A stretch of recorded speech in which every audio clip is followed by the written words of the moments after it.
That is that a mason What's up, jar? man? It is a mason jar. Of course You're it is. It's damn a right. podcast, man. Just because you're You're country. damn right. That's right. I drive my Jeep through my field and my mud holes. So I'm country now. I listen to Tyler Childers while I work out and I drive through mud and four-wheel drive. Yeah, no, I thought the Jeep would be fine in two-wheel drive, and my first pass through that mud hole, I got stuck immediately, and I'm right next to a highway, and it was just crowded, and I was like, great, this is really embarrassing, but luckily I got out. So So that's on your property. Mhm. Yeah, it's out in my field. It's we've got a bunch of ponds out in our field, and like we're all like the water kind of drains. Like I don't know if I told you this, but so we have 24 acres here. Out of 24 acres, only 2 acres isn't wetland. Yeah, I It's do remember that conversation. Yeah, so like all the water just kind of drains in the field, and so it's like Yeah, if I wanted to put a bunch of fill dirt in there, it'd be fine. But then it's like then I have to worry about all the regulations and stuff. So instead, I just drive my gas guzzling Jeep into the into the field and tear it up. We just started, Geode. We just started. Come God, on. I want to be on. Come I on. know. He's because Jeff is gone, he's just being a pain in the ass. Like he tore into the trash today, like you saw, and like he's just like following me around everywhere. Like, you're not gonna leave me, right? So he's just being a little shit. It's okay. Mom just went out to go get cigarettes, Geode. It's okay, buddy. Cigarettes and milk. Uh, You guys move in like what, 30 days? let's let's actually do the math because I've had like 10 people ask me today. So let's see, January 7th, 1, 2, 3, 4, 5, 6, 7, 8, 9. I guess I can just count the entire month of December because it's the last day of November. Let's see, 31 plus 7, 38 days, 37 days. Damn. Yeah, we're getting close, dude. Let's see. So how Yeah. many weeks left do I got? One, two, three, four, five. I got about 5 weeks left. Damn. That's wild. Hmm. How you feeling about that? I feel really good. In terms of like, I'm excited for it. I'm real. Morgan's like, "Are you scared at all?" I'm like, "No, dude. Like everything's gone so smooth so far. Like there's really nothing to be scared about. And like if anything, God's gotten us to this point that it's. I just really don't think there's anything to be worried about. You That's know. right. That's a good way to put it, man. So Yeah. it's It been it yeah. so Yeah. smooth. It's tough to, well, like, because you've moved before, right? Like you've made like a big life change before, like, and obviously with college, but you sort of stayed there, so it's like it is probably a little bit more comfortable for you, but at least then you can help Morgan through that a little bit, right? Like here's some stuff that it took for me to get like to here, and it's like you're obviously not going to college right now, but you have friends down there that you know already, right? So it'll be hopefully a lot easier than just like, all right, honey, we're moving to Albuquerque, New Mexico because I'm getting a new engineering job and I know nobody, right? So it'll hopefully be a little bit more of a seamless transition for you.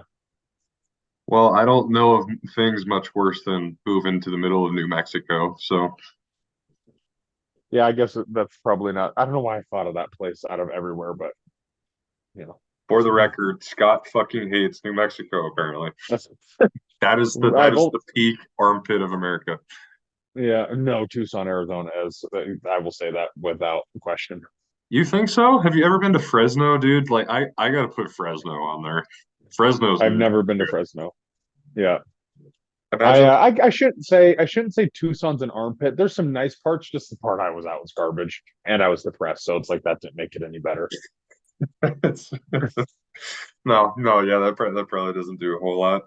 No, it's definitely gonna be hard for Morgan. 'Cause just like I've said a bunch of times, it's when you've really been here your whole entire life, or like 2 hours away from like your entire extended family and just family in general. Like telling your wife to move literally the entire distance across the country to the farthest point almost possible is it's hard, you know. So Yeah, it takes a lot of trust on her part that she thinks we can make this happen. So yeah, no, that's really cool, and it's I think it's really good for people to do, and not to get biblical, but here I go. Like for in Genesis, right? God sends Abraham out of his country, right? Like, hey, Abraham's like 100 years old. It's like, okay, it's time for you to move away from your family. And God sends him out, and he literally goes to the lowest point in the earth, the Dead Sea, and gets a whole bunch of famine and slavery and war and a whole bunch of stuff. Like God didn't say, "All right, go and it's all going to be perfect." He says, "Go out and and I will provide you generations." Right? And Abraham finds a bunch of turmoil, but in the end, he's rewarded exponentially, right? And so we can apply that to our own lives in a lot of ways too. And just like it's good to it doesn't have to be a geographical move, but it could be a career move like you or me, right? Like where it's just like, okay, we're working through, we're gonna take this jump. God's telling us to take this jump, and he's not saying it's gonna be perfect, but in the end, it'll reward us. And same thing here, I hope for you guys, right? Like it's I know that's a tough move, and I can't imagine moving that far, but it's I think when you listen to that call and understand like it's not going to be perfect, it'll still be really good for you guys. I think so, at least. Christ and cardio, baby. Christ and cardio. Uh, that's got to be your one for tomorrow. It should be. I don't know a lot of Old Testament stuff on that, man. Like it's the Old Testament stuff doesn't get as much engagement because God was kind of mean in the Old Testament. So I do a lot of like New Testament, like Jesus and stuff like that. Because anytime I do like Old Testament stuff, besides like Proverbs or Psalms, if I do, I've done I think like a couple ones of Genesis, and it just kind of like people don't really want to listen to that. But I could do that one. That's a good one. I'm sure your Jewish following is a little higher in your when you use the first five chapters, huh? Yeah, that's right. The Torah, right? That's what that's called, the Torah. Yeah. Yeah. Yeah. When did this? I don't want to say it's relatively new, but you really got super like hardcore into some of this stuff a little recently, right? Yeah, I've really needed it. Like I've been a Christian my whole life, right? I grew up Catholic and kind of got disillusioned at like 13 when I was like, oh shit, the Catholic Church is like kind of known for pedophilia. Like that's not cool. And so I kind of strayed away and just I was never atheist, but I was just kind of agnostic. And um in the last couple years, I wanted to start going to church with Jess to help like strengthen our marriage because like that's kind of the point of marriage is like it's a covenant, right? It's supposed to Mhm. mimic our relationship with God. And I was like, hey, look, Jess, we're gonna start having kids, and um, you know, let's have even if because Jess at the time was more agnostic, like even if you don't really believe in this stuff, Jess, like it's still important to have this moral backing of like, hey, there's something even greater than your parents, and it's like there's this book that's 6,000 years old that's going to give you a bunch of good moral backing and so that's why we started. And then thank God we did, man, because like we don't have to get into it on a public podcast, but the All right, one you sec. hearing Somebody stuff? just knocked on my door. That You're doesn't happen a whole good. lot, so you kind of That's like, okay. Yeah. what the No, you're on fuck? a 600. Yeah, you're on a 600 ranch. Yeah. No, take a second. If I don't come back, I die. Okay.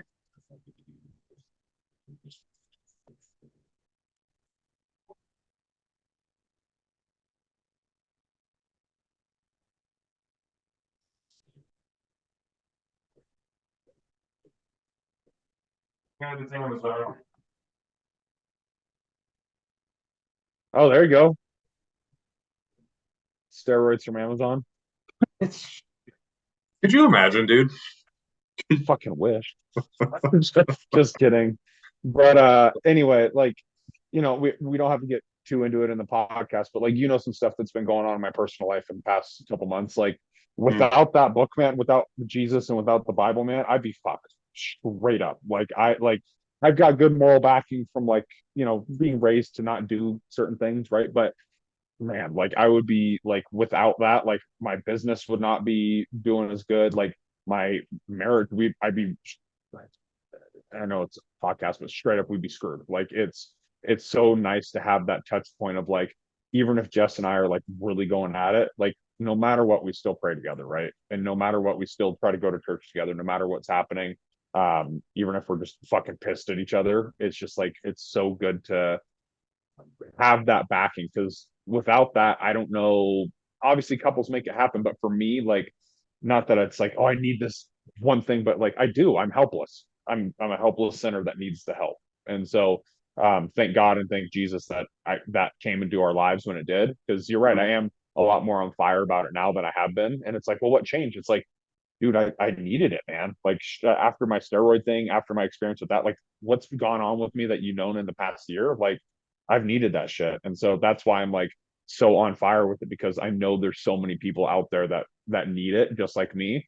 Mhm. And it's so hidden now because it's like, oh, don't talk about it, don't talk about it. It's like, no, fuck that. Like we have so many antidepressants that we're talking about, like going to therapy, which I love therapy, but all these things that's like help, help, help. It's like, well, we're all helpless. Like go to the one person Mhm. that can help, and that's Jesus. And so that's why I'm like, I'm so on fire about it. And I don't care if it annoys people. Like it's helped a ton of my clients. It's helped a ton of my friends, and it's helped me more than anything. So that's why I'm so on it. And then obviously the Christ and cardio, because that's just fun for me. So I did Mhm. it anyway before, and I'm gonna do it after I'm done. So there's my there's my Bible talk for right now. But yeah, that's why I've been so on fire with it the last 6 to 8 months.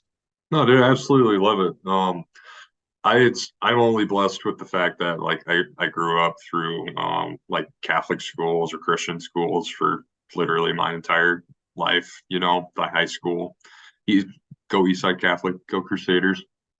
But like even meeting Morgan and like with how heavy her family is and like the church stuff, it's really changed my life too. So I just think it's really Yeah, cool that you've really attacked a lot of that stuff. Or maybe attacked is kind of the wrong term for it, but yeah, take let Jesus have a place in your heart, and it's really cool to see what you do with it and a lot of your stuff. So, yeah. Well, I appreciate you saying that. It's you know, every day I struggle with it, and I try not to be too hard on myself. Right, like we're all sinners. None of us are perfect. That's kind of the point, right? But be, I can at least help shine His light in the world that needs it right now. Like mm, I have so many clients that are in legit pain, and you get it too. But with my personal clients, when I'm with them for an hour, I hear some shit where I'm like, how are you here right now? Like straight, like, and I'm not saying like they're telling me the worst thing, but like, and I can't, I'm a helper, I'm a fixer, I want to fix things, and I'm not a therapist, and I don't pretend to be, but I can at least give them knowledge that I have from my Bible. And it's like, look, I'm not trying to press this on you. You can be an atheist, agnostic, whatever, and I can talk about a story. And it's like, look, this guy, let's say it's like Job, right, where it's like all the stuff is taken away from him. This guy still praised God even when he was going through the worst shit in his life, and he was rewarded for it, right?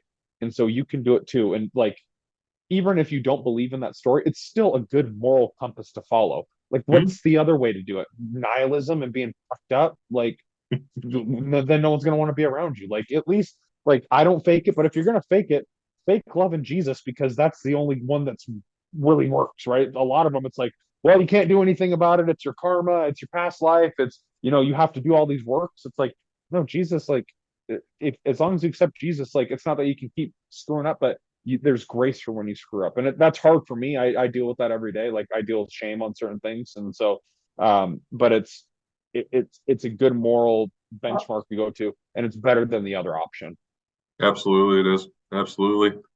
Mm-hmm. It's I wonder if we could start like um comparing it to like coaches and meal plans. Like, oh no, you fell off the meal plan. It's sort of, oh no, you sinned. It's like it's okay. Let's just get back on the plan. You Yep, know what I yep. mean? Exactly. Well, it's the parable.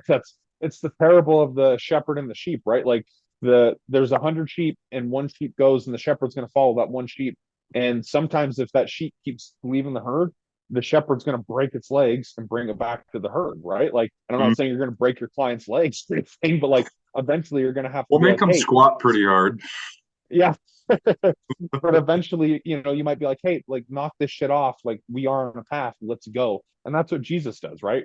Which once again, not to get into it, but in the past month, I've been smacked pretty good by God a little bit, right? It's like smack, smack, hey, go, get on the path, stop being stupid, right? And I needed that. And just like sometimes clients need that from coaches.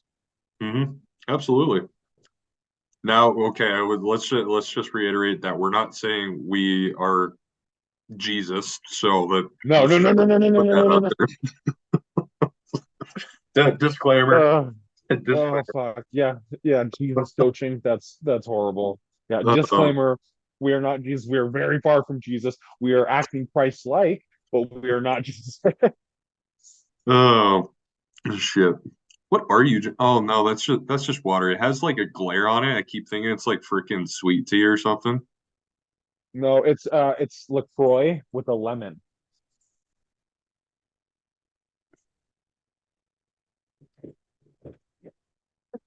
I fucking hate you.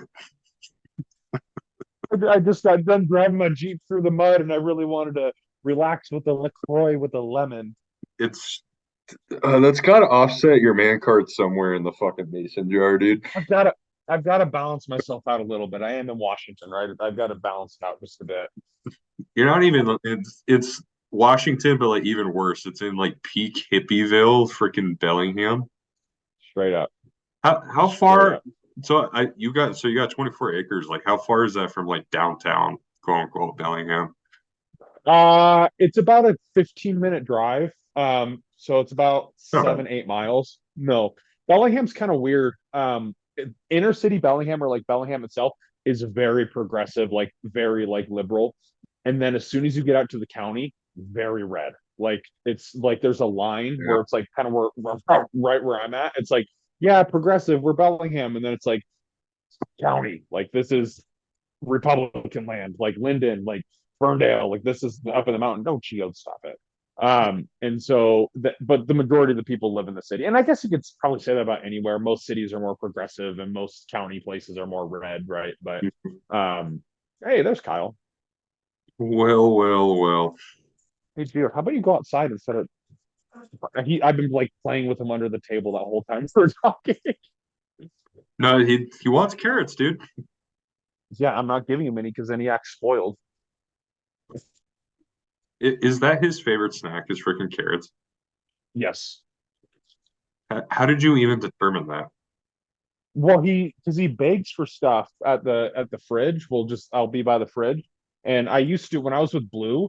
He told me I don't know why it might work. He was like, if you're hungry, just eat as many vegetables as you want. And I was like, okay. And you know how little food he had me on, and how much like Plen and T3 and stuff. So I Oh, was starving, and I didn't want to eat anything, so I would just house carrots all the time. And then so I just had carrots, and then I would just start feeding him to Geo and he liked them, and that's the only thing we really feed him that is like snack related, so he doesn't get too fat.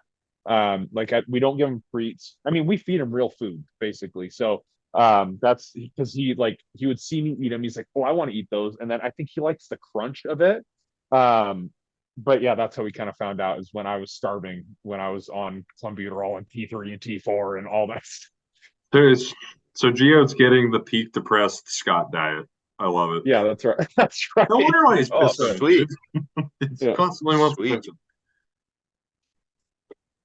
Can we What do you hear say, Kyle Kyle? this What's up, fuckers? Oh, there it What's is. that? Yeah, I'm in the shadows. Can't see all the majestic beard it's hiding. Yeah, it's dark. Wife's actually driving home, so I can be on the podcast. Oh hell yeah! So, well, That's so five awesome. stars. Cool. 5 stars are on Yeah. fucking Uber, dude. MVP behavior. Right. 5-star Uber. What The fuck you fuckers up to? well, Scott and I was just talking a lot about Christ in our faith. So that's Oh, been cool nice, so far. nice, Yeah.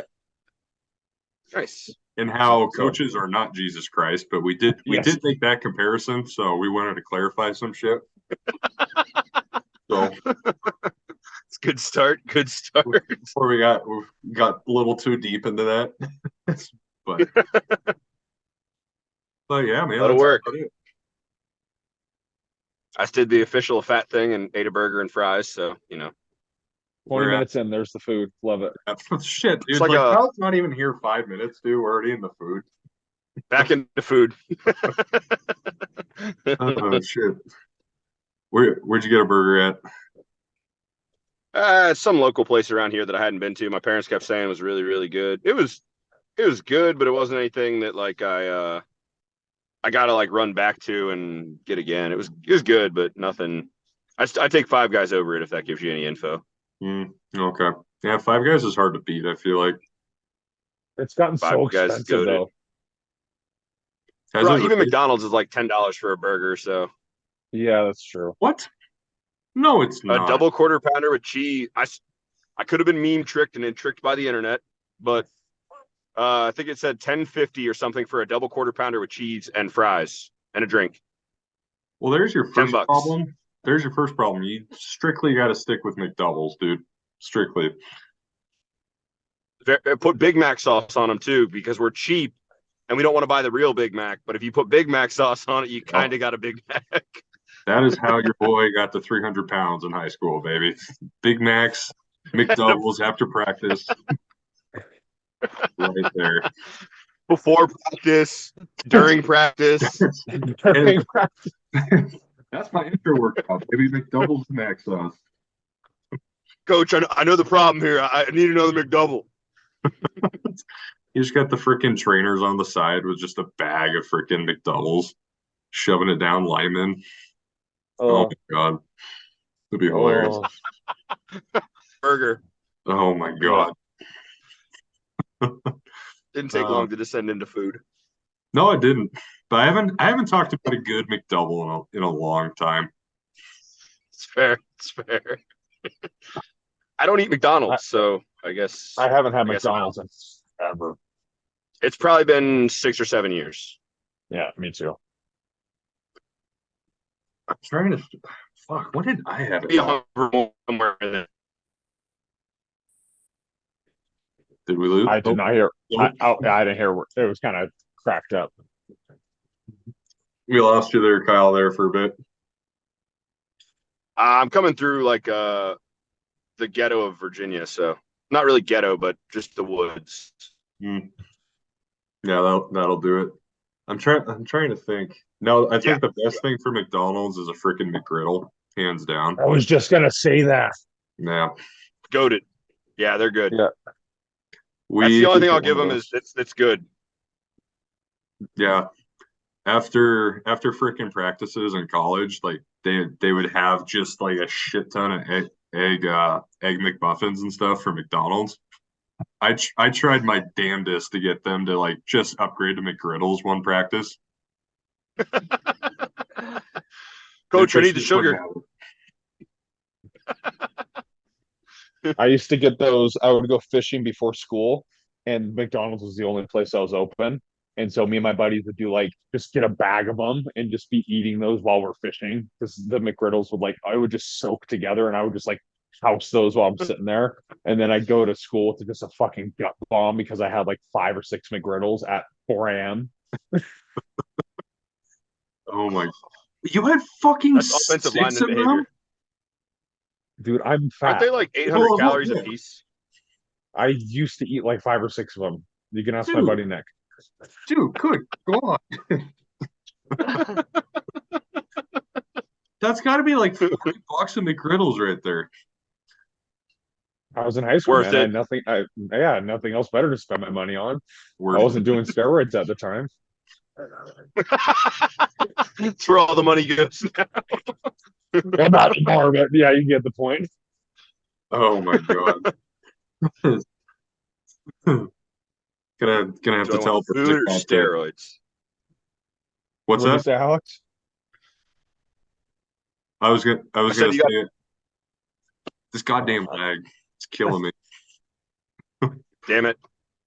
No, I was gonna ask Berzakai, like if we can just swap out all the growth hormone with just McGriddles. Like I feel like it'd be a lot more cost effective.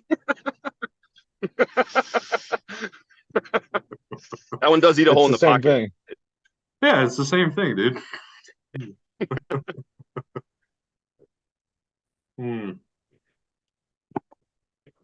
But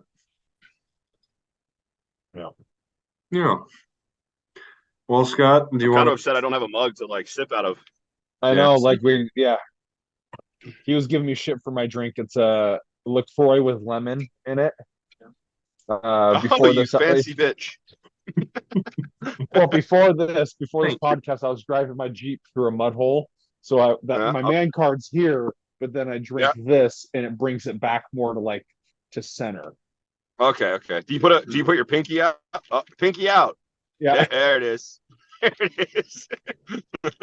Uh, the higher you hold it, the fancier you are. Just remember that. That's right. Exactly. That's Yeah. right. Yeah. Anyway, no, I sent you a bunch of questions, which thankfully, my client sent me a few because my Instagram, none of those fuckers put anything, so I had to reach out to people, right, Alex? Dude, I didn't get anything either. It's like nobody cares. Unbelievable. Unbelievable. Let's see. Uh, should we start with the fucked up one first, Scott? Ah! Yeah, might as well. All right.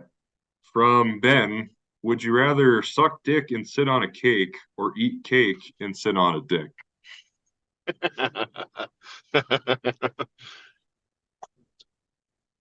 uh, is the dick attached to a human? I sure hope so. I think it'd be worse if it wasn't. Like a real I mean, it one could or be a a fake one? well. If it's a dildo, I'm turning it sideways Okay. and I'm sitting on the dick. So Yeah, if I it's a mean, dildo, I'm turning it sideways. I was gonna say there's a lot of open-ended. Like, does it have to be inserted into anything? Yeah, Is it just sitting on top of it? Can I wear I'll clothes? sit. I'll sit on the soft dick while I eat cake. Sounds Yeah, great. yeah, exactly. I'm with Kyle on this one. Yeah, There's the I'd workaround. do There's that. always a workaround, Hmm. or a reach around, if you will. I'd Uh, rather it not. I'd rather the TP not be in my face. You know what I mean? I'd rather it not. Fair. That's it. I'd rather that not be it. I do like cake.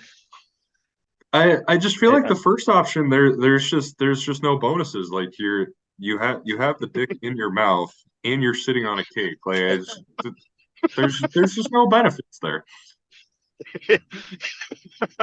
Even if you got to take the dick, at least you're getting cake. Yeah, yeah, dude. There's a exactly. win there. 1-0. We're good. I'd rather have one positive than two negatives. So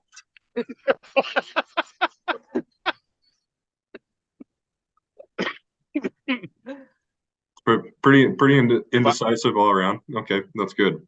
I like that. if I lose you guys up here, I'll chime back in here shortly. But we're about to go through a dead spot for cell phones. Okay. Oh, okay. Oh, did you said you went to dinner with your parents? Did they live by you guys out there? They're probably like an hour and a half, and then we met in a town that's like 40. It's like 30-40 minutes from them and 30-40 minutes from us. So it's like a midpoint for us. Okay, right on. Yeah. That must be pretty And my nice. birthday was a couple weeks ago. It was a couple weeks ago, and they wanted to take me out for my birthday, so we just hadn't gotten to do it. Oh, that's right, because y'all have been out traveling and shit ton. Yeah, all kinds of shit. Is that an Amon art? Oh, that's a good t-shirt. It is. It is. He's gone. Oh, He's gone. he's gone. He's gone. Oh boy. Oh Jesus. We out. Geo, buddy, so close. That's a good looking face right there too. Oh, bye, Kyle. Damn it. Oh, here comes the boy.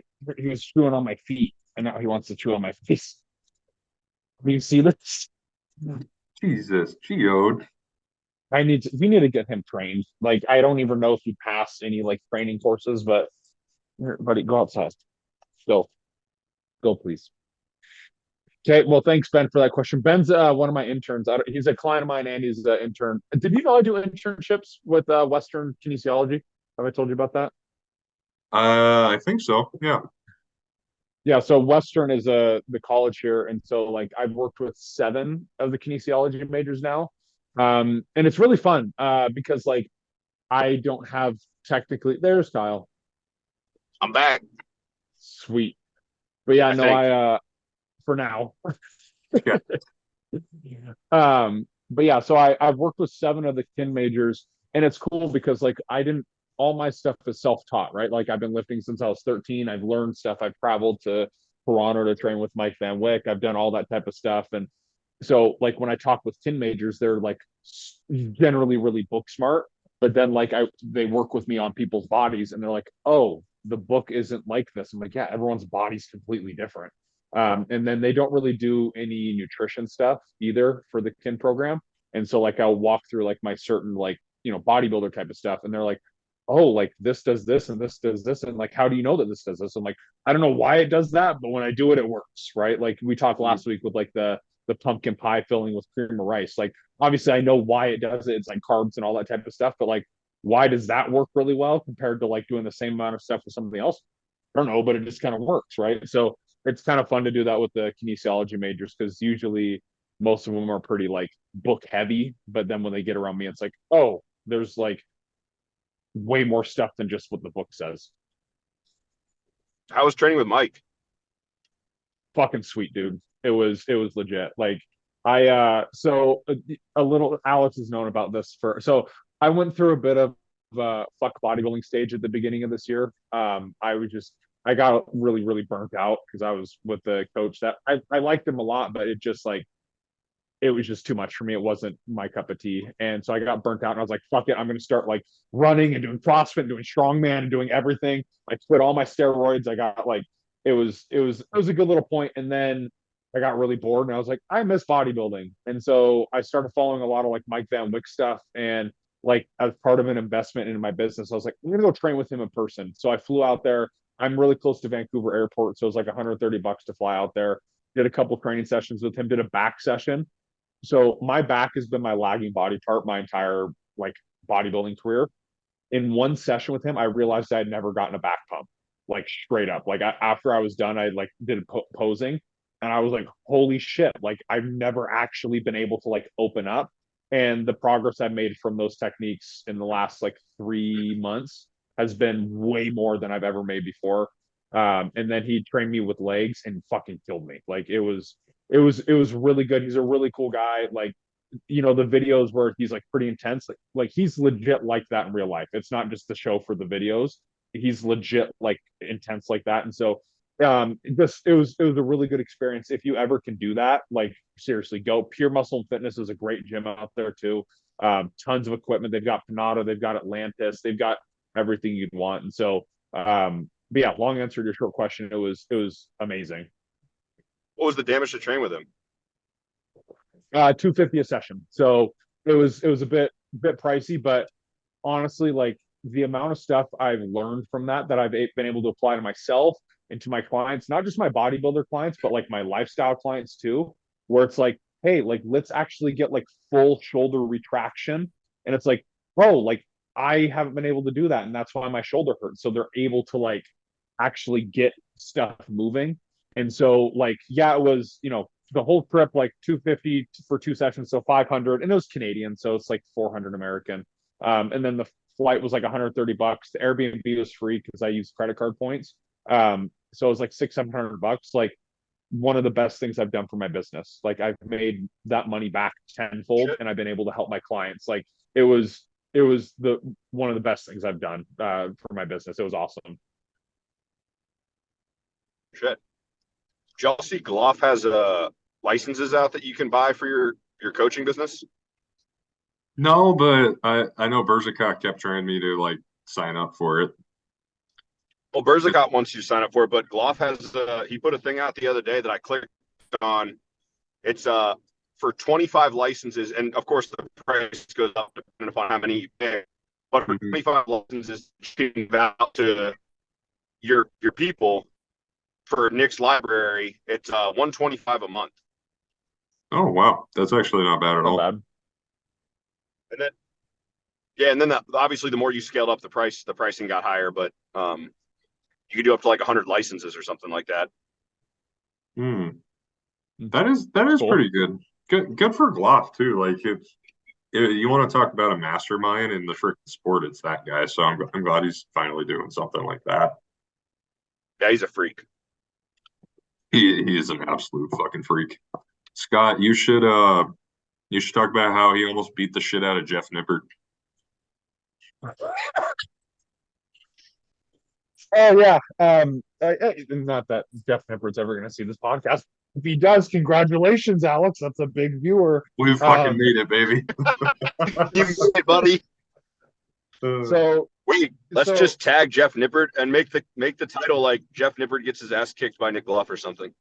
So just make it clickbait. It was Mike Van Wyck. Even better. So oh my god, I was training with Mike, and we were doing like a standing abductor machine. And so at Pure, unfortunately, there's a lot of like influencers there, like not just like, oh, I've got my iPhone influencer. It's like DSLR cameras and like that type of shit. And the Jeff Nippard was training, and me and Mike were clearly training on this machine, and it was like 2 o'clock in the afternoon, wasn't that busy, like, and Jeff Nippard was doing something, and the cameraman was like using my machine that I was using as like foreground, like he was on his knees, like trying to like get like a cool angle of Jeff Nippard. And I'm walking up to the machine, and like me and Mike are both bigger people. Like I'm not trying to sound like I'm arrogant, but like I'm 6'5". Like you can see us walking up to the machine, and walking up to the machine, and Mike's like, "Hey, could you move?" And the cameraman doesn't say anything. And I'm looking at Mike, and Mike's like, "Just get on the machine." I'm like, "Okay." And I get on the machine, and Mike's like, "Hey, move." And the cameraman doesn't do anything. And so Mike like kind of kicks him with his foot. It's like, "Hey, fucking move." And the cameraman's like, "Okay, I'm sorry." It goes. And then we got done, and then we're doing something else. And Jeff and the cameraman came over and was like, "Hey, Mike, like, what's your problem?" And Mike's like, "I'm trying to train this dude. Like, you're getting in my way. Like, this is a gym. This is a movie studio, blah, blah, blah, blah." And Jeff Nippard's like, "Well, I pay to be here just like you." He's like, "No, you don't. You have millions of followers. They pay you to be here and provide content. I know you don't pay to be here."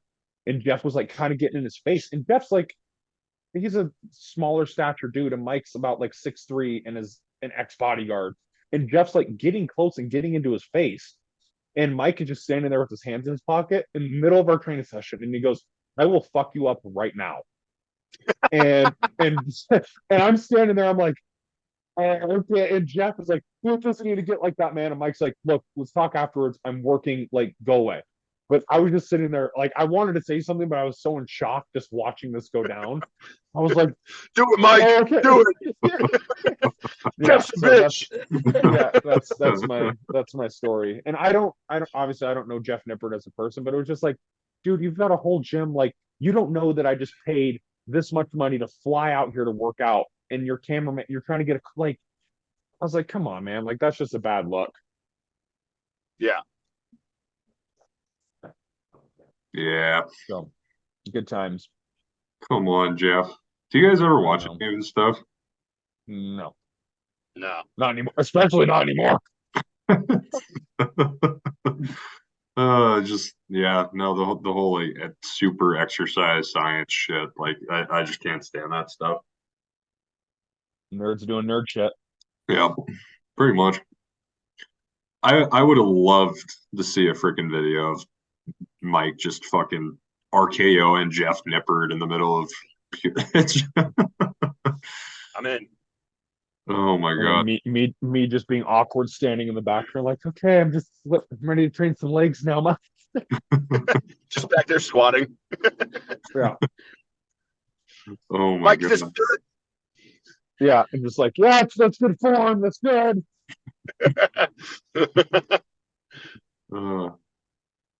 How when you trained with Mike, like he's super high volume, right? Like how much shit were you doing?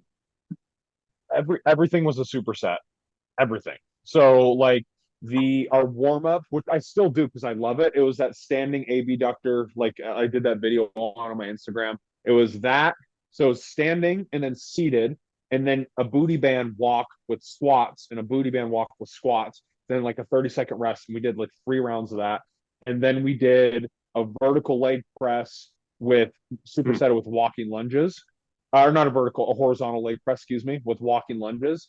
And that was pretty good. And then we did a hack squat supersetted with a wall sit, which was fucking horrible.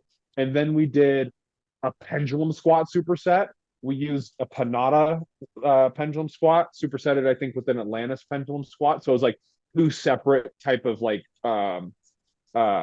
tension points. Like the Panada one was a lot more off the bottom, and then the Atlantis one was more on the top. So that was kind of nice. And then we did after that, it was like single leg extensions and then single leg curls. And then immediately after that, I had to get into an Uber. And so I had no time to like stretch out my legs. And then I immediately got on the plane. And I was like, I smelled like sweat the whole time. And I felt so bad for the people next to me on the plane because I probably smelled like ball sack. And my legs have never been that sore in my entire life. I was legit sore because I've never done that high volume ever. And my legs were sore for legitimately 7 days. It was wild. Perfect. Yeah. Perfect. Oh Yeah. God, it's good thing they were Canadian on the plane because then they were nice to you. Yeah. Fucking I'm 6'5", already, dude. I know. I'm already uncomfortable to be next to on a plane because I like spill into the seats. And so then I smelled like shit. And so it was like a 4 hour flight. I probably was just the best guy to be around. Asshole. Yeah. Yeah. Overall training with Mike was like a really cool experience. And I would suggest like if either of you guys can at some point, like do it. Like I use stuff for his training. I don't do as high volume, obviously, because like I don't take any gear anymore. So like I would not be able to recover from that every week. And by not taking any gear anymore, I still take TRT. But it was a good experience to learn some stuff that I can apply to like I don't superset hack squats and wall sits, but I'll finish my workout with a wall sit now, which before I would have never done. No, that's shoot. It clearly freaking works for his people. So For sure. yeah. Kyle, have you trained with anybody cool like that? Just Berzacot, and that's about it. Same, dude. Same. Yeah. We're not as cool as Scott. I just had to pay for mine. That's $700. Uh, fair. And it's going to be really interesting. I don't know what your guys' gyms look like going from like mine where there's freaking not a soul in there to like Fitfluencer Central here in Oh yeah, you're fucked moving to Florida. Yeah, that one's going to be a little interesting. But Yeah. From like a 600-acre ranch to a 600 square foot apartment. Oh wow. Yeah. hey, Yeah, training grounds. 640 and 640, there's some key distinction in there. 640. Sorry, buddy. Sorry. Every inch counts, Kyle. That's right. That's what she said. Yeah. Yeah.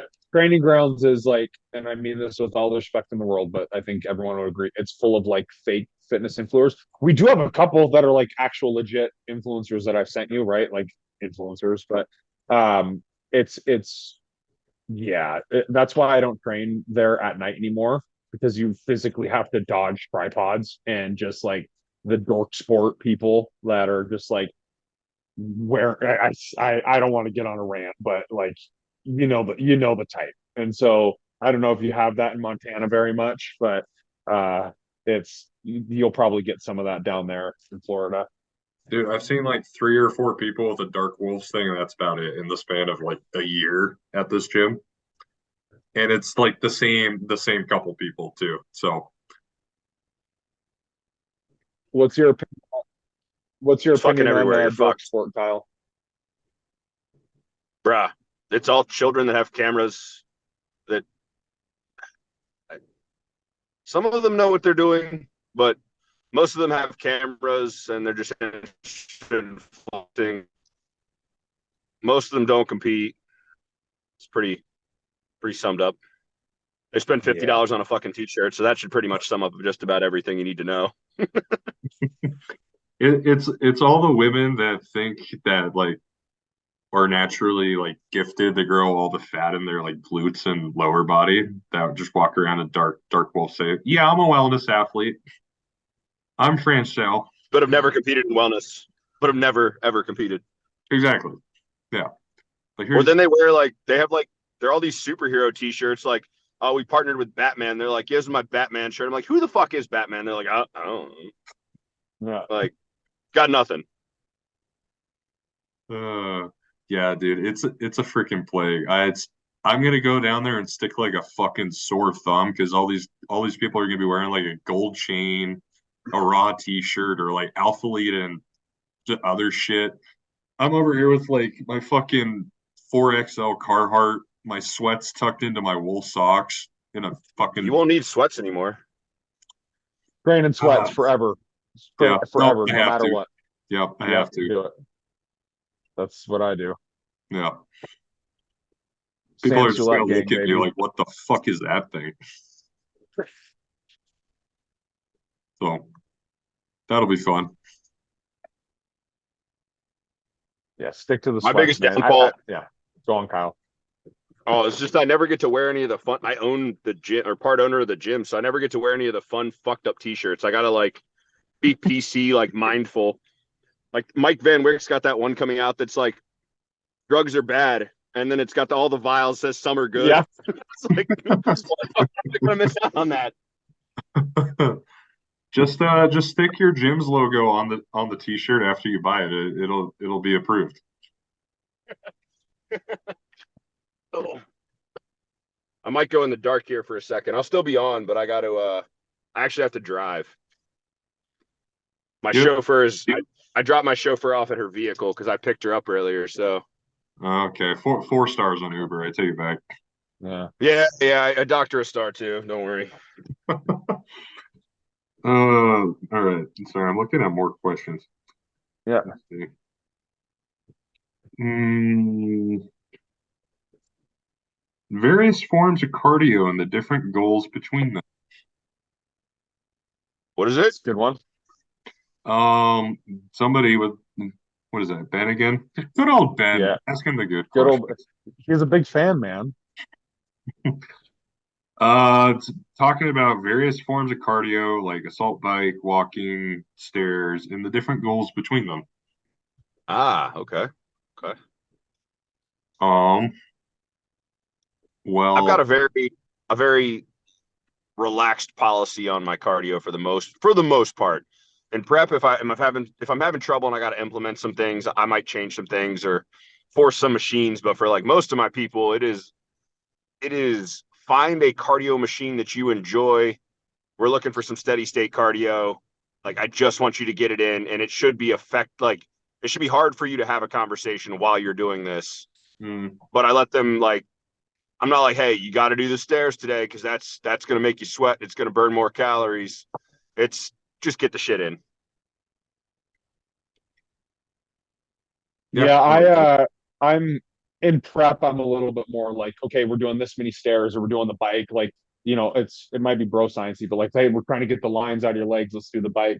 What I do a lot and what I've done recently is because I kind of get nerdy sometimes, I just gave a bunch of shit for nerds doing nerd shit, but I do like the zone 2 cardio. I'll have my clients wear like either like a polar chest strap or like a heart rate monitor if they've got one.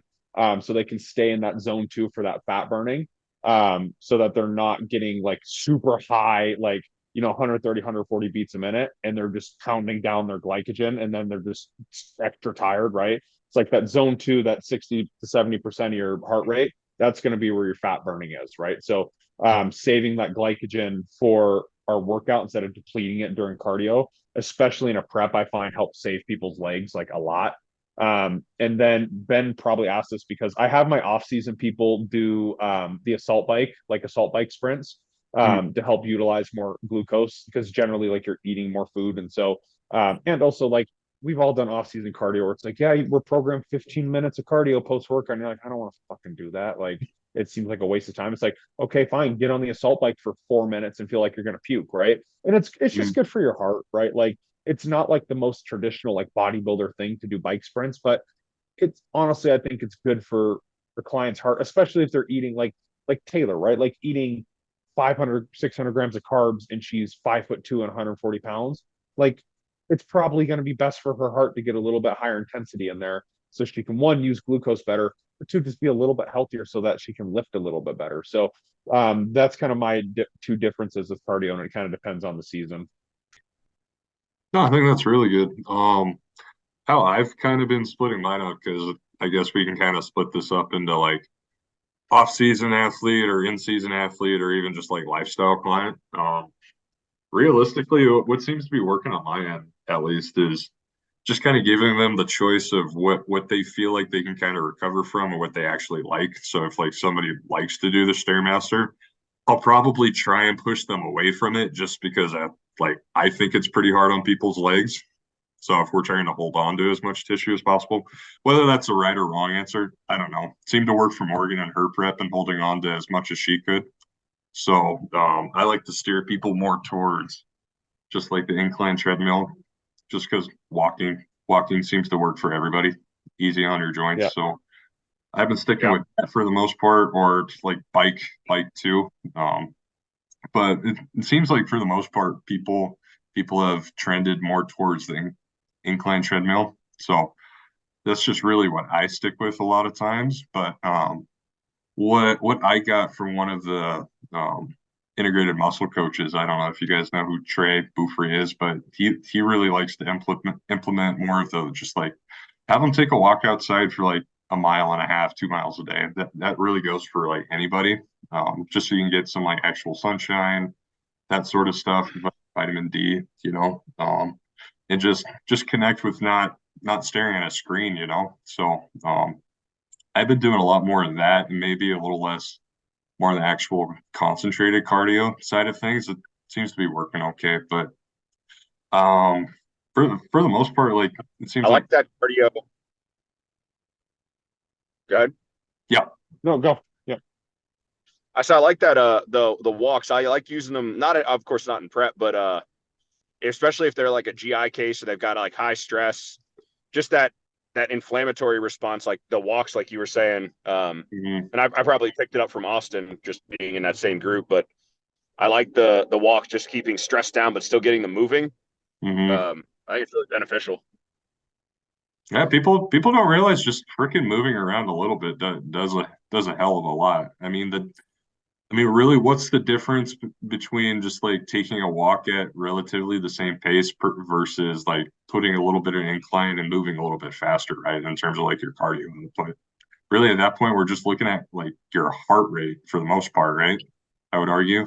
Yeah, I think yeah, if you can get your cardio, if you can get your heart rate up into that zone two, it's just nitpicking what the cardio is, right? Like for Danny, for example, her last prep, she was taking yohimbine and her heart rate's already a little bit higher. She was able to get in her zone two by just walking around outside. So instead of her coming into the gym for her morning fasted cardio some days, if she just, let's say it was a Sunday, it was an off day, and it's like, man, she lives like 30 minutes from the gym. And it's like, Mhm. man, I don't really want to drive 30 minutes just to walk 40 minutes on the treadmill. It's like, okay, you've got your watch. Just make sure you're staying in that zone two because you're on yohimbine. Your heart rate's already pretty jacked up because you're pretty late in prep. Like, just walk pretty fast and just if you're in zone two, I don't care, right? Like, Mhm. I prefer a little bit more control, like a treadmill or something like that. But it also depends on the athlete, right? Is this athlete cheating cardio or is like this athlete kind of not losing fat as fast as you would think they are? Maybe really sticking them on a machine to like make sure the variables are controlled. Like for Danny, like I'm trusting that she's doing everything. It's like, okay, I can trust you that you are actually going to stay in the cardio zone that I need you to just by walking around outside. Yeah. No, I like that. Yeah. Yeah. I feel like we're all pretty much on the same page there. Um, Yeah. Yeah, I think yeah, that's a it's big thing is trust with an athlete when it comes to cardio. That's where like I struggle sometimes, and like Alex knows more about my coaching than you do, Kyle. But sometimes I can be a little bit tough, like with certain things. Like, no, I like things the way I like the certain things that I like, and which is it's how it is. I'm trying to be better on it, but like sometimes clients haven't earned that trust yet. Of like, hey, I'm gonna do the stairs or I'm gonna do the treadmill instead of the stairs. It's like, are you really though? Like, are you not doing the stairs because it's just hard? Like maybe there's a mental side. It's like we should probably do the stairs because it is hard, right? Or like, I don't want to do the bike sprints. I'm gonna do whatever else. It's like, do you just not want to do it because it's hard, right? It's earning that trust with the client. Some clients earn that trust, and some clients don't, and that's just through action. mhm. yep, yep. I get that. Yeah. it's I should probably start using more of that hit. I really like that, Scott. I don't know. I just haven't been doing any of that. It's probably because I don't even have an assault bike right now. I just don't even think Yeah. about it. You can do them on like a rower. It's kind of hard to do on a treadmill. You have to have people running. But like what I do, and that's something I learned from Jake Benson, and I also learned it just from like looking up studies and like not a lot of studies are very conclusive on it, but it at least proposes a good thesis of like, hey, there might be some benefits of doing that high intensity cardio, like high short burst cardio for like glucose management. It's like the studies are kind of but it's like I like the idea of it. And so I don't know where I was kind of going with that, but it's a nice, simple, effective way to kind of do that. Like I said, you can do it on a rower. You can do it through like ball slams. You can do like 10 seconds of quick ball slams and then Hmm. rest for 20 seconds. You can do it with burpees. That's kind of a high impact thing though, especially if like you're a big bodybuilder like us, right? Like 260 pounds, 255 pounds, right? I don't know where Kyle's at, but like doing burpees up and down, that would be hard on us. But there's things that you can do with it, and you get the same thing. Your heart rate gets jacked up, and you burn glucose for a shorter duration. We just don't want to be burning glucose for like 40 minutes on the stairs or the step or the treadmill, because then that's when we're burning into our muscle. Hmm. Are you fasted cardio? Are you guys big on like it's got to be this? Or are you guys more so like yeah, just kind of whatever fits your kind of timeline? I like faster cardio because it just feels good. Like that's what I do every day just for my off season. And like once I'm done with my workout, man, I don't want to do shit. I don't want to walk on the track. I just want to get it. Like I wake up in the morning, I walk geode outside, I do my Christ and cardio for 20 minutes just to keep my heart healthy, and then I meditate. And it's like that's just like my normal schedule of what I do, right? Like post workout, I just want to eat my fruity pebbles and lay there for a second because I'm usually pretty fucking tired. So Oh, you're a kid. I love it. I am a child. How about you? But how about you there, Kyle? I mean, I might implement some fasted cardio in prep or something if I feel like I need that extra push. But I just generally don't program it often just because most people that I deal with generally have some sort of like lifestyle or like my one that's professional. Like, sure, she like we were behind the eight ball, fasted cardio. She gets to take care of while her husband gets ready for work. Like that's I can't really program fat at that point. I mean, sure I can, but like, could I reduce stress and make her life easier by just like giving her a set amount of cardio and saying get it done when you can get it done? And like you can split it in 2 sessions if you need to. Like you can split it into three. Like, can I gain more off of just reducing that stress of being like, hey, I need you to squeeze fasted cardio in your schedule today? Like, I use Hmm. it, but I definitely don't. I use it sparingly, and when the time is right. Do I think it has benefit? Yes, but do it definitely has its windows and its people that I can use it with, and some that I just can't. And I find more often than not that I think I get more benefit out of it where they fit it in their schedule. If I try to force it to a window. Yeah, no, Yeah. absolutely. Um, yeah, I feel like it's going to be pretty case dependent. That everything's context, right? So like I like to tell a lot of people, Yeah, especially in Montana, it's like trying to have someone go somewhere in the middle of winter to go get some cardio done, like somewhere in the morning. Like you're talking like depending how much they're doing, like maybe an hour and a half extra to their day because there's freaking 3 feet of snow on the ground. They're spend 20, 15 minutes heating up their car, then they got to do the cardio, then got to freaking shower and do all their other shit. So fuck, that's what I used to deal with when I started to do that. So having I always recommend like trying to get some piece of equipment for your house. That always seems to be like the biggest time saver. Like $200 for yep, a treadmill yep. or a bike or something. Like easy. Then that way you can just kind of hit your cardio whenever you want. Um, If I had to leave every morning for fasted cardio, there's a 0% chance that it'd be getting done.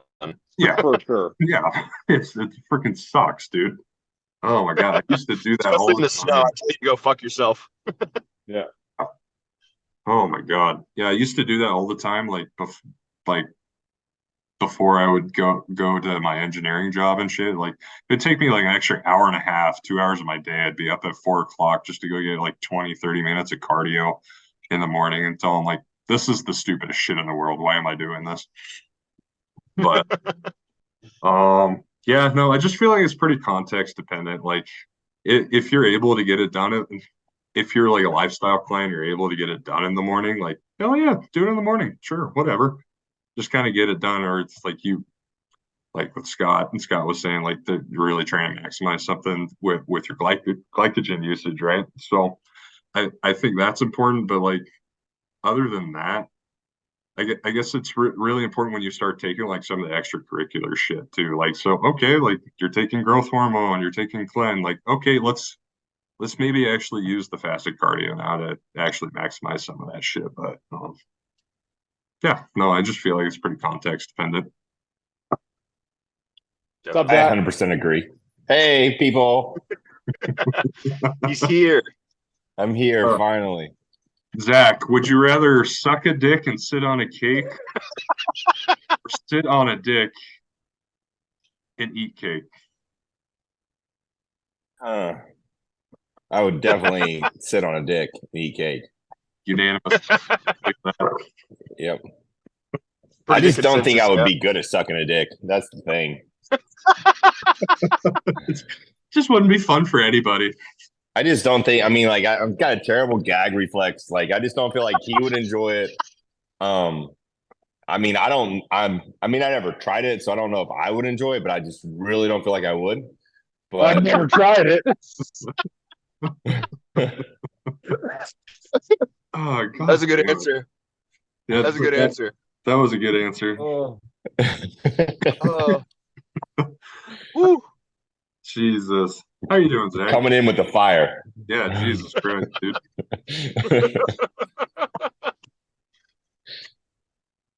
Oh. So what What'd you else? have, What Zach? other dick stuff we talked about? Not enough. that's the apparently. only dick thing. Yeah, not enough apparently. Yeah, shit. Uh, Zach in depth. that I mean, I just yeah, feel that, like- that was some thought process I didn't even think of. So I mean, like, it's got to be fun for the whole family, you know? Agreed. I feel like you at least have to have some logical thought processes, and no matter what the question is, I feel like that's Okay. important. Yeah, I mean, we were just thinking like, there's no positives in the sucking dick scenario. Like, you don't even get the cake; you have to sit on it. But I mean, like, if you want to go down that route of just not being good at sucking dick, like, hey, dude, I mean, if it's what if I don't like the cake? I mean, what if it's What if you don't like the dick? well, we've already been through that part. okay, hold on. Do we have to sit on an ice cream cake? I feel like that changes the conversation. It would. I mean, it could. That's pretty Like, cool. is it? Do you have pants on when you sit on the cake, or is it That's what like? Alex said. Hi, man. Because I mean, if you think about it, I'm sure like sand gets everywhere, and you have like pants on. So like, I'm sure if you didn't have cake, like the place cake would go. Like, there's just the whole thing doesn't. The whole thing's just negative. But see, my thing here is it doesn't say the dick has to be hard and inside. You can just sit on the dick and eat the cake. Yeah. So you sit on a soft dick and eat cake. Sounds great. But I mean, That sounds like a normal Friday night for Kyle. So I mean, yeah. Yeah, that's Friday. That's tomorrow. But I mean, I don't know if you're gonna, got to be hard. Like, 'cause I mean, I don't know. I think it would be just as weird sitting on a soft dick. Well, it's gonna be weird either way. Scott, did you don't know. think we would have a conversation about our religion and then dicks in the same yes? We're being really flexible here. We're going like Christ, and then we've gone like dicks, and then we've gone like coaching stuff, like really good like coaching stuff. Then we're going back to dicks and food. Of course, we got food in here, so it's Yeah. we're What kind of going coaching down a stuff good did we path. talk about? cardio. What else did Ben ask besides the big question? Mike Van Wyck story, training with Mike Van Wyck. Yeah, my Mike Yeah. Van Wyck story and training with him. Okay. Yeah. Let's see. I'm looking. Kyle ate a burger like a fat ass, so there was that. Oh. I made steak, What type of That steak? sounds delicious. skirt steak, Mm. How do and you? I cooked on the grill. No, but like temperature. Oh, medium rare. Okay. All right. Yeah, Good. I'm not a psychopath. Jesus Christ.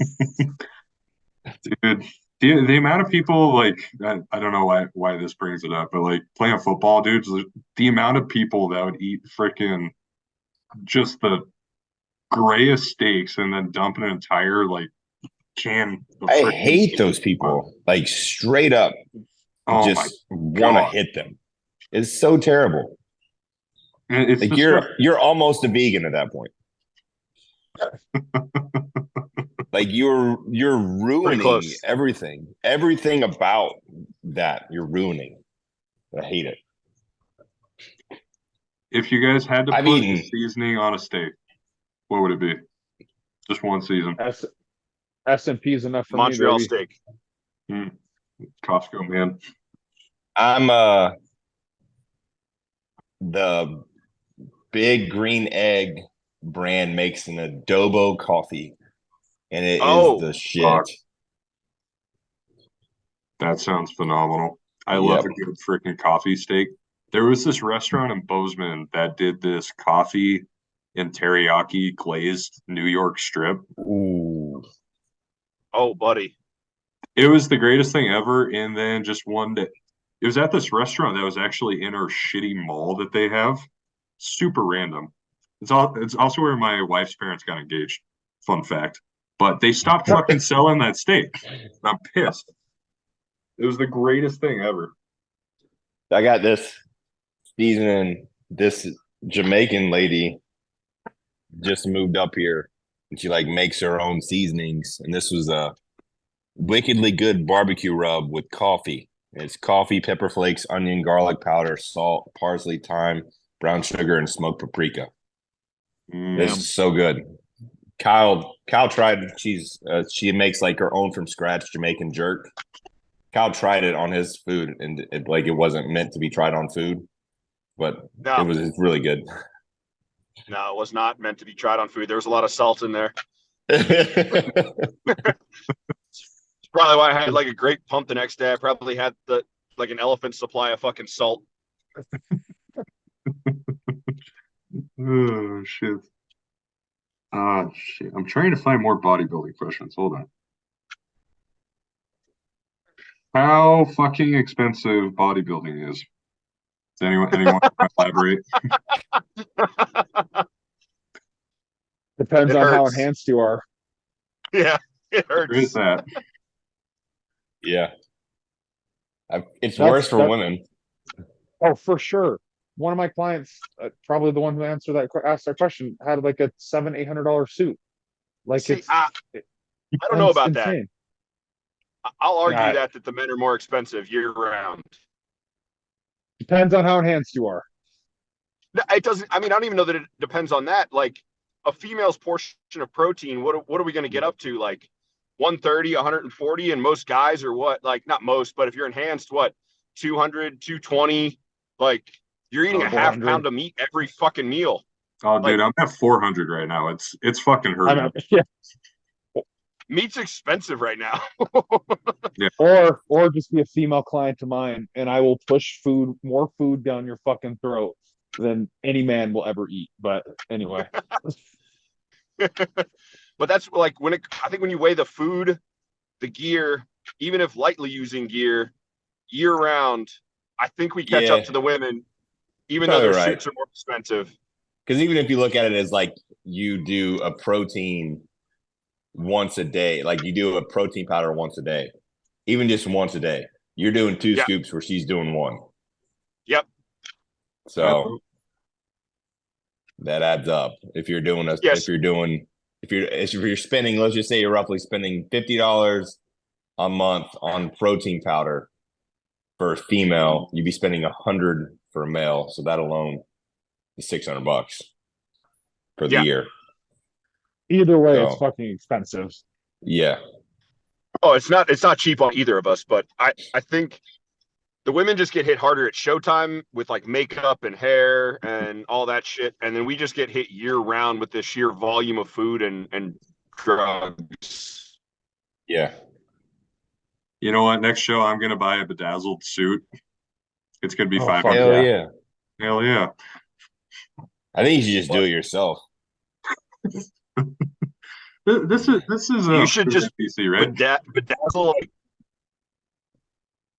bedazzle like daddy across your ass cheeks or something, or like juicy. Yeah.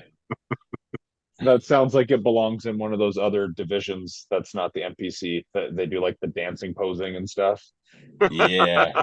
I thought about doing that. It'd be fun. Oh no, I think I might have to agree with Kyle there, man. It's a fuck ton of food. Once you start getting up to like 5,000 calories too, and that's just like your off season. Oh, yeah. For God knows how Whenever long. you guys said it, then I immediately feel. I mean, because even if you eat the same every day, let's just think of our cheat meals. Like, Oh, fuck. if I go eat sushi, my wife spends $100, like dude. $25 on sushi. I'm spending at least 70. Yeah. You know, like so. And then burgers, like she eats one burger and fries. I'm eating double or triple that. It's for me and her to go to Culver's. It's fucking $45, and majority of that's me. And that's if we don't get concrete mixer. Well, you got to get the mixer. Yeah, but I usually make her pay for that. I always am like, if you're not going to give me dessert, you at least have to pay for it. Bro, our fat asses are going to. You ever seen those like videos on like Instagram where they bring out the entire cheese wheel and it's like hollowed out, and they stir your pasta in the cheese wheel and then put it on your plate? Oh, you're going to one of those places? I'm going on Saturday I'm going to see Bert Kreischer, so I'm going before the Bert Kreischer show to like a pasta cheese wheel place. Jesus. You better not smoke or you're going to go to sleep. I am definitely not smoking because I always fall asleep. Oh, dude, if you don't gain 10 pounds from that, I'm gonna be pissed. I mean, maybe I'll be like you and lose 2 pounds or something, or somehow. I don't know. Last check-in I was 266. This check-in I was fucking 261. Over Thanksgiving. Can someone explain that to me, please? I added an entire pie to my diet. That makes no sense. I think your wife is giving you diet food. Dude, I think she must have, man. Like you're put some freaking oh God, I'm blanking on the word. Nope, I'm losing it. Stuff that makes you shit. Oh, not a diuretic. Fuck. No, that's in the whipped cream, dude. But you know what I mean? I'm just like, what the fuck, dude? Matt's like, Laxative. Laxative, thank you. Meanwhile, Berzacot's like, who would have known that we would have made you an ectomorph? I'm like, God damn it. Well, I don't know. I wouldn't complain about it. I mean, I just wanted to be 300, you know? Yeah. Maybe one day. Okay.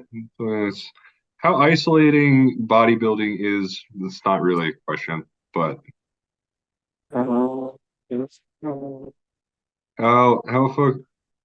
isolating bodybuilding can be from friends and social stuff. We just got shitty friends. Just get new friends, dude. Get bodybuilder friends. Start a podcast. That's right. No, it can be, but like, go ahead. Whoever's. No, it's it definitely can be, but kind of what I say is like, if your friends are really like, if I went to any one of you, right? I've known Alex longer, but if I went to any of my friends, I'm like, hey man, I'm doing this bodybuilding competition. I'm really going to commit to it and do this. If any of them were going to be like, well, fuck you, man, you're not going to go out with us. I'd be like, all right, like, cool. Like, I'm sorry. I'll see you later. Like, that's just how I am. And so I've had clients who are like, I've lost friends because I don't go out with them anymore. It's like, yeah, well, you're 35 with 2 kids. Like, it's one of those things where it's like there's priorities to certain goals. And I know it comes off as kind of harsh. And I've been in bodybuilding for a while and I've made those sacrifices, but it's worth it in the end because you learn so much from bodybuilding. So it definitely can be isolating for sure, but I think at the end of the day, you learn so much more about yourself that's more valuable to your future family and friends that you wouldn't have learned going out and partying, if that makes sense. Agree completely. 100%. Yeah, I think it doesn't have to be as isolating as some people think it does. Like, I mean, other than the last few weeks, I get it, but like you can still go do things. Like you can like honestly screw people. Like if you want to go out, if your family's going out to dinner or you do all these things, like you can go be with friends, just bring your food, and if people are weird about that, then that's on them. That's not on me, or eat before you go. Like if I went on vacation 3 weeks out before, like, and it was fine because I packed my food and I went to the gym, but I was at the beach. Like I had to work and everything else. Like it was freaking great, you know? Um, like I just feel like you can go do things if you like that's what you want to do. In the day, you're gonna make it work. Now, granted, going out and drinking and stuff, that's a bit different, but I feel like that's just gotta be a choice within yourself. And if you make this bodybuilding a choice, then you already kind of are leaning that way anyway. And those people just I don't feel like if you have to go drink with someone to be their friend, I don't feel like they're your friend anyway. But that's just me. Very true. Yeah, that's the crazy thing with I was talking about this with a client the other day with alcohol. Like alcohol has and I come this is my bias of background from a dad who was an alcoholic that drank himself to death. And like I'm sober, so I do have that bias. But alcohol has limited place, if any place in a bodybuilding diet, like straight up. Like it's what I tell people, you can kind of look at it. Let's say you go off your diet and you binge on a box of cookies for a day. Your insulin sensitivity is going to be screwed for the next day, but then it's going to get back to normal unless you keep doing that, right? You drink 2 to 3 drinks of alcohol, whatever it is, your insulin sensitivity is screwed for like 3 to 4 days. Like it literally, like you can see it. There's studies that show it. You're sterilizing your gut because you're poisoning your gut. Your insulin sensitivity screw up. Your inflammation is going to be high. So like I have clients where it's like, well, I have a free meal and they're not prep. They'll say they're a lifestyle client, which that's a little bit different. But they're like, well, I have my free meal and I have 2 to 3 drinks with it. And it's like, well, that's why we're not making any progress because every time you have a free meal, you're screwing your insulin sensitivity because you're eating more than normal and you're pounding a bunch of alcohol. And it's like, I'm sorry, but there's just no, I can make the most perfect plan in the world. But if we're having alcohol, like I'm not saying like a drink every month, but like if we're having 2 to 3 drinks a week, I can't do anything about that. And that's what kind of sucks sometimes because then you're in that position as a coach that's like, you're telling someone they can't drink, but it's like, that's also what they pay us for. Yeah. I agree. I mean, even in the context of like all the social stuff, if anything, I feel like if you're going out to have like a good time or social, like a big ass dude sitting in the corner eating freaking their meals and stuff, like I feel like that's a good topic point for people to come up to talk to you. You know what I mean? So, but that's just me. But like you can, I mean, even still, you just find a friend group and make your own like fun. Like Yeah. go do things that with friends that don't want to party. Like I think I just spent 10 days in Orlando and Atlanta just hanging with Zach and them. Like I didn't stay home sheltered. Like still go out and do things. Mm-hmm. And we had a pretty good time, I thought. So. Yeah. Kyle's like, yeah, dude, of course. Yeah.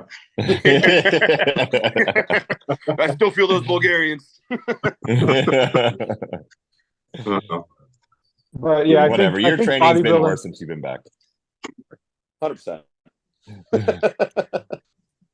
I think bodybuilding, to kind of wrap up the question, it can be isolating, like especially if you're brand new into it. Like if you're in your first year and you're making all these big changes with certain things, and you're getting a coach like, the four of us coaches that care, which that sounds like a really cute t-shirt, but like, there's like I've seen your guys' Instagram and just talking with you guys, like we care about our athletes. We're not just these coaches that are just farming out people, right? And so when we see that and it's like, okay, we kind of have that expectation for clients, it can feel isolating, but then that's where we can be there as a coach to be like, okay, hey, we can tell them like, if your friends are telling you to drink, try to find new friends, or like do these things, like eat, like you said, Zach, like eat your meals before, or like bring your meals with you, or like, that's where a coach can come in and like help them not feel as isolated, right? Or like I have, like I call it team SMG, like be friends with other ones of my clients, like be friends with people at the gym, like there's positive environments that can help foster a good place where you don't feel as isolated anymore. 100%. Yeah, you just kind of got to determine what your priorities are. Yeah. I think that's the big thing. Do you want a beer? Like you can go have an O'Doul, I guess, if you really want a beer, but Jeez. gross. Yeah. Benefits of nicotine / GPC while lifting. I guess I can talk No on that one. benefits. No, there is. I promise you there is. So this is where you guys, I play with it a little bit because I do nerdy stuff. So I started this because I have a bunch of clients who fucking vape, and I can't stand vaping. And so I was trying my best to get my clients to stop vaping. And then I was like, okay, how can we like use nicotine as a like performance enhancer? So it helps you absorb, or increases your amount of choline, right? It helps with focus. And so that also helps with muscle contractions, right? So it's like, okay, we take that, plus we take the alpha GPC to kind of take the edge off so you don't get like the crash. And it's a wicked pre-workout, man. Like it is like, you feel like you can lift the entire gym. However, if you do not have a nicotine tolerance, you will get nauseous and throw up. And so I like, if you like, I don't really have a nicotine tolerance, so I do like the 3 milligram Zins. But like I've got a client who she uses sixes because she vapes, and she gave someone who has no nicotine tolerance Oh, a six, and Oh they boy. fucking threw up. Yeah. And so it's one of those things where I reserve it for a few clients, and I try to use it as like a, hey, get off of vape, not the, hey, do this and vape. So What about that the fact of that nicotine is a like vasoconstrictor as well? That's I was going with that. I So have it's not gonna noticed. it's gonna technically ruin your pump. I felt better pumps with it, to be honest. Okay. Like in the last like 3 weeks that I've been doing it, I felt like insane pumps. I also take like citrulline and taurine and all that type of stuff to like really open up my blood vessels. So maybe if I didn't take that, it would constrict my blood vessels. Okay. But with it, like I feel like really good pump. So that's just me. Okay. But yeah, I could see if you didn't, for sure. But for me personally, I feel insane. Okay. Have you Yeah. gotten to the point where you feel like you need it for your workout? No, because with Okay. the alpha GPC, it helps with like, I don't get any cravings with it. I don't get any crash with it. But I'm not in the point where I'm like, oh, I need to take this to feel a good workout. Like if I'm training, like I like using it for like legs or like maybe back. But if I'm doing arms, I won't do it. Okay. Yeah. So kind of like Cialis. Yeah, exactly. Okay. so what you're saying is I should be using my Grizzly Wintergreen for training legs?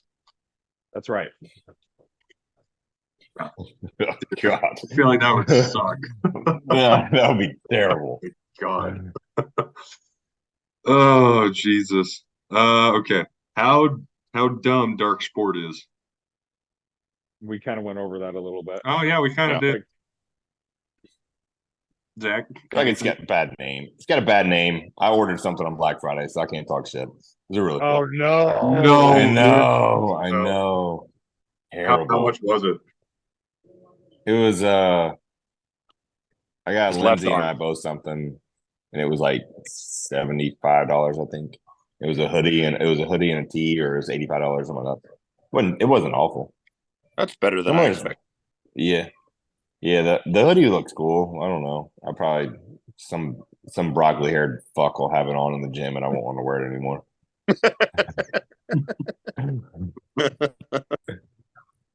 All right. Well, we got one dark wolf with us, so good for you. Yeah, I Really just good for Proud of bounce you. you. around. Okay, I bounce around. I don't know things I like.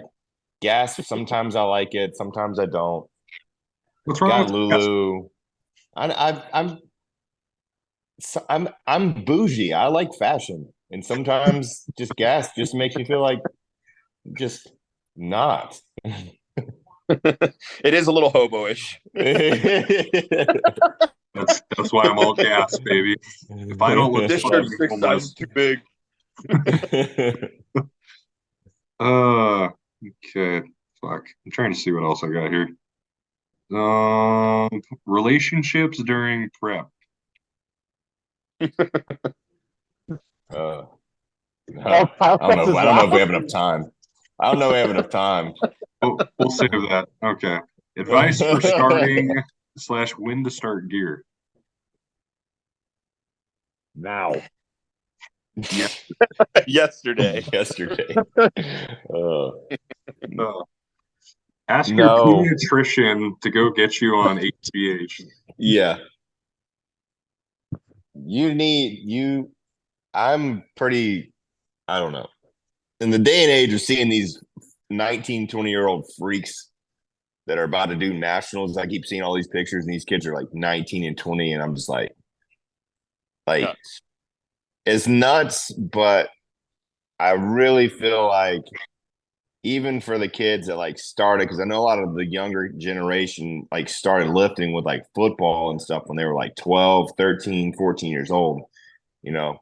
So Mhm. even then, you're talking about having only 5 years under your belt and possibly three of them like in, full blown puberty, and none of them with a none of them would be with a balanced plan. Um, I don't know. People just need to remember that taking gear is not cumulative. So if you were like, oh, I'm going to keep a dose low and you're 19, 20 years old, like your levels are the highest they're ever going to be. Mhm. Okay. Now, granted, for certain people, like I've got a 22-year-old right now that's on TRT. Like his levels were like 320. And so like he needs to be on stuff. Like that's just his genetics cards freaking blow. But majority of people, especially if you're active and you're athletic and you're a fit male, you've got your ranges are as much as mine are on TRT or 500 milligrams. So like, and if you've still got, if you're in that age as well, your IGF levels are going to be higher than say someone in their 30s. And then if you have to like start taking things and you're taking AIs, so you're suppressing your IGF production by taking AIs because you're trying to stop your body from aromatizing. There's all these other things to think about. Um, I just if you are putting on tissue, like as cool as it is, like I got a freak and he wants to go on gear. And like as much as I want to put him on gear because I know what it's gonna do, like I'm pushing him to make a smarter decision. We'll see if he makes that one, but like I just you can most people have so much more potential than they think they do when it comes to it. It takes time. Taking gear does not fix the time. It still takes time. You Mhm. just might have like a little bump to get started, and then from that point on, it still takes time. So that gears is not a end all be all fix all. So I mean, you just need to make sure you have all your like. Are you checking all the boxes? Are you eating 6 meals a day? Are you 100% of calorie surplus? Are you tracking like your training? Are you doing everything you can to get bigger and not getting bigger? If that's the question, and you're like, you know what, I'm fucking tapped out, I'm fucking stuck. At that point, sure. But if you're not checking any of those other boxes along the way, where you're like, you've got these missing gaps where like you're not hitting your nutrition, you're not training hard. Like if you're not doing those things, then that's on you. And like leaning on drugs isn't going to do anything for you. I mean, like Zach said, you're going to get that initial pop from having the drugs, but your shitty training and your shitty fucking nutrition will still come back to fucking haunt you, and you're not going to get anywhere. Yeah. And also for like the love of God, go get some baseline fucking tests too. Yes, Jesus please. Christ. Please. I don't know. I try to explain to people, like going back to what Kyle said. I try to like visually. Okay, so if you got a pie chart, okay, and we've got it divided into multiple things. So training's one. You have your supplementations the other. You have your workout is the other, and then we have gear. Okay, so like the biggest thing is going to be your food and training. Then it goes down to supplementation, and even smaller is gear. Like if none of this other shit's working and right, that doesn't matter. That's why you see so many puff fat balls in the gym that look like their faces are about to explode because they have no idea what they're doing. And they're like, "Oh my, I'm taking a bunch of D-ball. I'm getting huge." Okay, well, you're probably not, bud. Good luck dropping that and losing 25 pounds because you're carrying a bunch of water because you're eating like a turd. Yeah, and how's your blood pressure? Like Jesus Christ. Yeah. I say probably don't start till you're 25. That seems to be like a good. I feel like it's a good number. Yeah, I feel like it's a good number. Yeah. I see that number getting tossed around a lot. That's a great number, right, Alex? Says a guy like me that started at 19. Yeah, but like at the same time, like your testosterone was all sorts of fucked up. Oh, I was fucked up. At 19, I was like your Kyle or your client, Zach. My testosterone at 19 was like 300. Like I was a meathead bodybuilder, like checking all the boxes. I was like sleeping great, eating good, all the stuff. But like my recovery was dog shit. I had a 19-year-old dude with no sex drive. It was horrible. Like that's not normal. Like all the stuff. And I got my levels checked and it's like, yeah, your levels are 300. It's like, oh, okay. And so I did TRT for a couple of years and then I started playing with more stuff. But that's also I have the advice of like, oh yeah, you should probably wait till you're 25 or maximize do this. But I also didn't care. Like I just wanted to fucking do it, right? And that's where I try to be in the situation where I'm at now with certain people that come to me. It's like, oh, should I start gear? It's like, no, don't. Like, unless you're gonna compete, unless you really want to like try to go far in the sport, like you do some blood work, but like understand the risks of certain things. I think too many people don't understand the risks of that they're putting themselves into, not just with like your lipids or your liver or anything like that. Like the quality of drugs out there is so piss poor with anything, with any street drug that you get, whether it's fucking Percocets with fentanyl in them, like you probably see all over the place, Zach, or like street marijuana, which I don't know why you'd buy if it's legal in my state, but like shit's laced with fentanyl. But like the garbage gear that I used to get when I would get stuff from the fucking guy on Reddit, right? Like, and that's my bad for getting a bad source, but like getting infections and getting abscesses and like, and oh yeah, this is normal. No, it's not fucking normal. You're injecting bath chemicals in your body, right? Like, and so like people don't understand the risk, and they're like, well, my buddy took this and he said it's fine. It's like, well, you're not your buddy, man. Like that's the same generic response. Like, well, my buddy took this pill and he was fine, and then you take it and you fucking die. And I'm not saying you're gonna die from steroids, but like, my buddy, that's the thing, though. Yeah. So like your buddy taking it, he might genetically be able to process those drugs better, but then you take it once and you get a whole bunch of acne, you get mood swings, you get like all the side effects that your buddy didn't get just because he genetically isn't predisposition to those things. 100%. It's the same thing with, I mean, then you can go to the other route and talk about, do you want to have kids? Do you want to have your nuts ever want to work? Like, but I have both sides of that. I've got 2 clients right now that got their wives pregnant like 4 weeks out, like hammering stuff. Okay.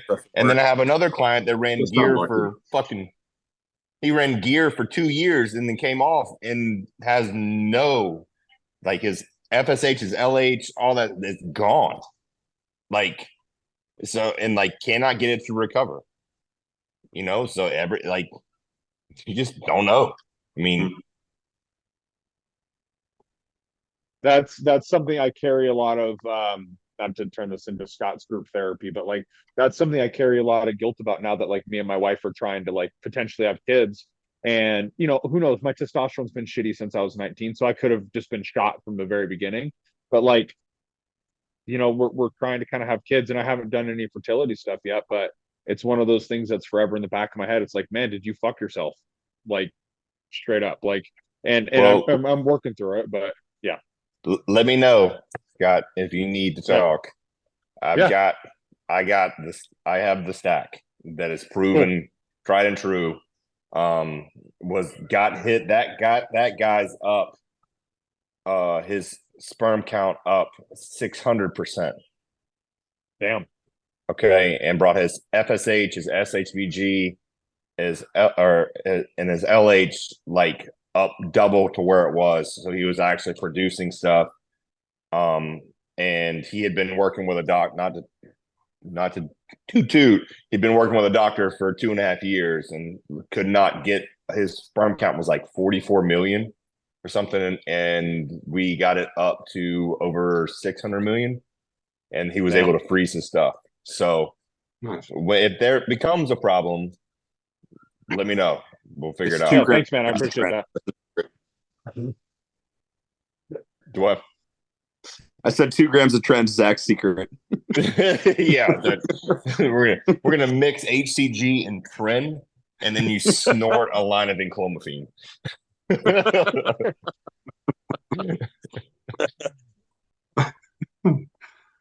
Oh my God. Yeah. Well, Scott, it makes you feel better. My test was fucked up after football. So Yeah, I bet it's the extremely high volume that strength coaches in high school for some reason just love to do, plus like practice and eating like shit and also too like if you want to get like tinfoil hattie, like the stuff that's in our water, the stuff that's in our clothes, all the microplastics, like all that garbage. Like I wouldn't be surprised if a ton of guys our age, like Dude, in our age range, 100%. are It's across the screwed. board. So Yeah, everybody's a nothing to pussy. do with Six McGriddles. Yeah, definitely. And that was increasing my testosterone. 6 McGriddles a day. It wasn't a day. It was like every time I went fishing. But yeah, it's still not great for me. I know that. It wasn't Okay, it was in helping. the same day.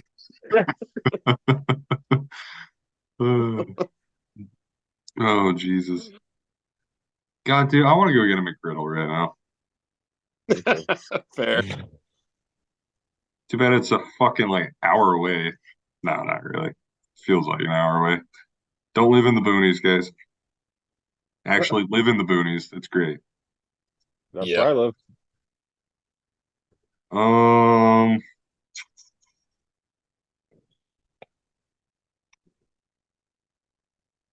I think that's it. I think that's all we got. That was a good solid like hour and 40 minutes. Yeah. We actually got to get a few more questions together, but other than that, way to text those people for questions, Scott. Thanks, man. I'll put in the work and text all the people. But I had a Code Red Mountain Dew Zero Sugar today, and my entire life is fucking made. Oh Yeah, my God. I have the best clients. I have the best friends. Oh my God. Did he get you a case at least, or was that like your one? He got me. He kept some. I think I ended up getting like 10 or so. I that's a can't. good I don't haul. know. Yeah, That's a good haul. yeah. I shared one with my buddy Ryan, who's also a zero sugar drink whore. And Yeah. so, oh, like telling you, bro, it was everything that you have thought and wanted and hoped for in your life. When it comes to that, it was all that. Son of a bitch. I'm gonna have to dive into the black market of Mountain Dew on the. It's right next to the Legit. steroid black market. Dude, I swear to Same God, cost. he went through this telling me like the process. He's been in process trying to get this Mountain Dew since like September. Oh, Okay. maybe I won't work that hard. So like literally he went like found some random on IG who sent him to like a Reddit account, and then they from there went to like multiple discords, finally got into a private discord that sent him to a private Mountain Dew sales like eBay site. But it wasn't eBay, it's like an actual freaking Mountain Dew site that you have to have like permissions to log into to purchase on. And then like you purchase and then have to email the person, and they'll decide if they want to sell to you. And then you just Venmo somebody some random dude some money for Mountain Dew, and then he hopefully ships it to you. And then they show up 3 months later. Well, there's a fucking market for everything. That's absurd. I've Crazy. done less work for mushrooms and steroids. 100%. 100%. I'd have been out. The first link didn't work. Yeah. All right, I gave it a good run.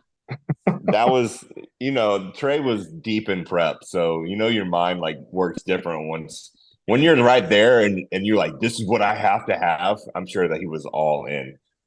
See, I buy stupid shit in prep though, except the Nintendo Switch. I still use that for cardio, but other shit is just stupid. That's useful. Code Red Mountain Dew is useful, at least. Yes, completely. That brings joy and happiness to the world. It's so much. My last prep, I bought a whole bunch of parts to build my AR-10, and then when I got all my parts, it was like 4 weeks out, and then I was too lazy to put it together for like the next year. So I ordered it, like 10 weeks out, and you're like, I can do everything. I'm just all motivated. So I ordered all these parts, and then when they came, it was like, I don't want to do anything anymore. Done.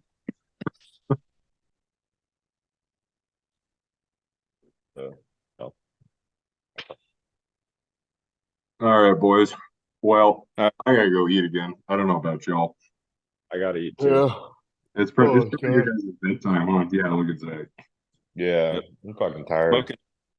You've Oh, done he's so out. good. Scott down. Yeah. R.I.P. Geode. Gio, what's up, buddy? It's our bedtime too, as you know, Alex. Yeah, I was gonna say you're up late, dude. I know. Fuck, I'm so tired. Well, I couldn't sleep last night. I think I told you I couldn't go to bed till like midnight, and then I had a fucking nightmare that my property burned down, and so I went to bed at midnight and woke up at like 3:30, and I was like, well, I guess I'm awake, and so yeah, I'm running on fumes right now. All right. Well, then everybody go get your beauty sleep so we can do this again, huh? Yeah. Good to see you guys. Don't Good to see y'all sit on too. any dicks or eat any cake tonight. Or go ahead if you want to. I can't promise about the cake. See you guys. See y'all. Yeah.